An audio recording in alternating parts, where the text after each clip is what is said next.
আসসালামু আলাইকুম সুপ্রিয় দর্শক, বিএনপি থেকে বহিষ্কৃত হয়ে ব্যারিস্টার রুমিন ফারহানা যে বার্তাটি দিয়েছেন সাধারণ জনগণ ও তার নিজ এলাকার ভোটারদের। প্রিয় দর্শক, আপনারা জানেন ব্যারিস্টার রুমিন ফারহানা ব্রাহ্মণবাড়িয়া ২ আসনের নির্বাচন করে তিনি বিগত সময়ে বিএনপির সংসদ সদস্য হিসেবে আওয়ামী লীগ কিংবা শেখ হাসিনা সরকারের সময়ে খুব দাপটের সাথে বিরোধিতা করে সংসদে এক প্রকার আলোচনার ঝড় তুলতেন ব্যারিস্টার রুমিন ফারহানা এবং তার পাশাপাশি বিএনপির আরেকজন নেতা হারুনুর রশিদ। সম্প্রতি তার যে নির্বাচনী আসনটি রয়েছে সেই নির্বাচনী আসনে বিএনপির জোটগতভাবে সেখান থেকে মনোনয়ন দিয়েছে মাওলানা জুনাইদ আল হাবিবকে। তিনি ইসলামী একটি দলের সঙ্গে জড়িত।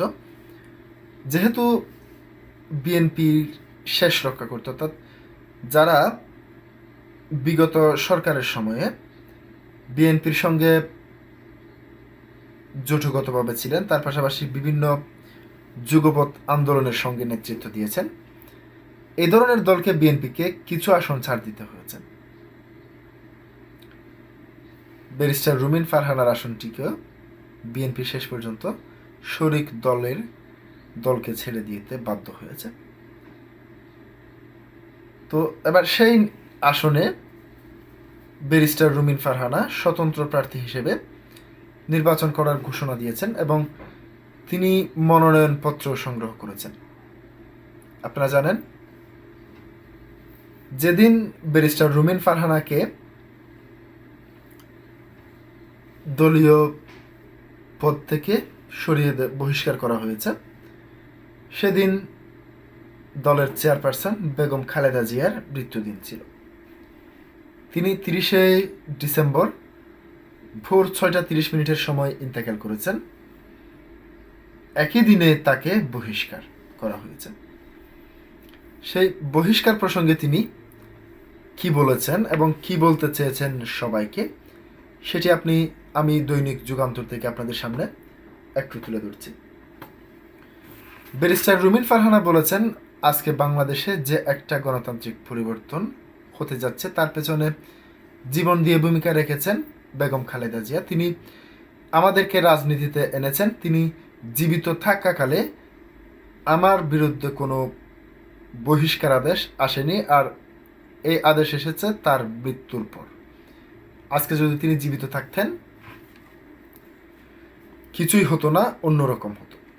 সম্প্রতি এক ইউটিউব চ্যানেলের টক শোতে তিনি এইসব কথা বলেন। তিনি বলেন, গত ১৭ বছর ধরে, বিশেষ করে ১৫ বছর টেলিভিশন টক শো এবং সংসদ নির্বাচনী এলাকা ধারাবাহিকভাবে দল, দেশ ও মানুষের পক্ষে কথা বলে এসেছেন তার ভাষায়। বিএনপি একটি বড় রাজনৈতিক দল, সেখানে নানা ধরনের হিসাব নিকাশ থাকা স্বাভাবিক। দীর্ঘদিন পর দেশে একটি নির্বাচন হতে যাচ্ছে এবং সে কারণে বিএনপি কয়েকটি রাজনৈতিক দলের সঙ্গে জোট ও আসন সমঝোতায় গেছে। বিএনপির হাতেও হয়তো খুব বেশি অপশন ছিল না।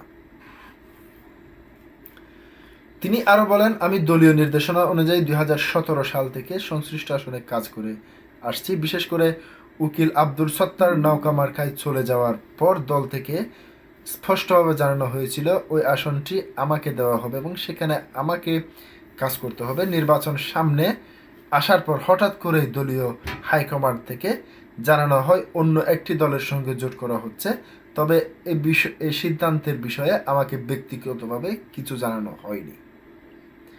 তিনি বলেন, দলের সিদ্ধান্ত বদলাতে পারে, কিন্তু এলাকার মানুষের প্রতি আমার যে অঙ্গীকার তা আমি কখনোই অপেক্ষা করতে পারি না। সে কারণে আমি নির্বাচনে অংশ নেওয়ার সিদ্ধান্ত নিয়েছি।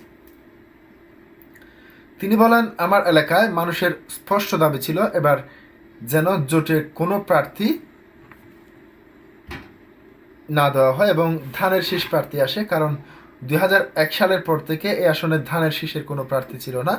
২০১৮ সালে উকিল আব্দুল সত্তার ধানের শীষের নির্বাচিত হলেও তিনি সংসদে মাত্র একদিনও উপস্থিত ছিলেন। তিনি আরও বলেন, বর্তমান সময়ে মানুষকে আর অন্ধকারে রাখা সম্ভব নয়। কে মাঠে আছে, কে নেই, কে দুঃসময়ে ফোন ধরেন না, কে নিরাপদ দূরত্বে থাকেন, সব কিছু এখন মানুষের চোখের সামনে। বেগম খালেদা জিয়ার মৃত্যুর দিনই তার দাফনের আগে বিএনপির 9 জন নেতাকে বহিষ্কারের ঘটনা মানুষ ভালোভাবে নেয়নি। নির্বাচনে অংশ নেওয়ার সিদ্ধান্ত সম্পর্কে ব্যারিস্টার রুমিন ফারহানা জানান, এটি তিনি এককভাবে নেননি। তার এলাকায় 19টি ইউনিয়নের প্রতিনিধিদের কাছে আলোচনা করে তাদের মতামত নিয়েই তিনি এই সিদ্ধান্তে পৌঁছেছেন। তিনি বলেন, এলাকার মানুষের সঙ্গে তার যে প্রতিশ্রুতি এবং দায়বদ্ধতা রয়েছে সেটাই আমার কাছে মুখ্য। তিনি জানান, নির্বাচন করার আগে তিনি বিভিন্ন গোয়েন্দা সংস্থা এবং দলীয় বেসরকারি পেশাদার প্রতিষ্ঠানের করা 8 থেকে 9টি জরিপের প্রতিবেদন পর্যালোচনা করেছেন। এসব জরিপের ভিত্তিতে তিনি হাঁস মার্কায় নির্বাচন করার সিদ্ধান্ত নিয়েছেন। বর্তমান পরিস্থিতি নিয়ে ব্যারিস্টার রুমিন ফারহানা বলেন, এখন পর্যন্ত এলাকায় বড় কোনো বিশৃঙ্খলা চোখে পড়েনি। তবে 12 তারিখ থেকে প্রচারণা শুরু হলে পরিস্থিতি আরও স্পষ্ট হবে। 22 তারিখ থেকে প্রচারণা শুরু হলে তখন পরিস্থিতি আরও স্পষ্ট হবে এবং 21 তারিখ প্রতীক বরাদ্দের পর প্রকৃত চিত্র বোঝা যাবে বলে জানিয়েছেন তিনি। প্রিয় দর্শক, আজকে পর্যন্তই। আসসালামু আলাইকুম ওয়া রাহমাতুল্লাহ।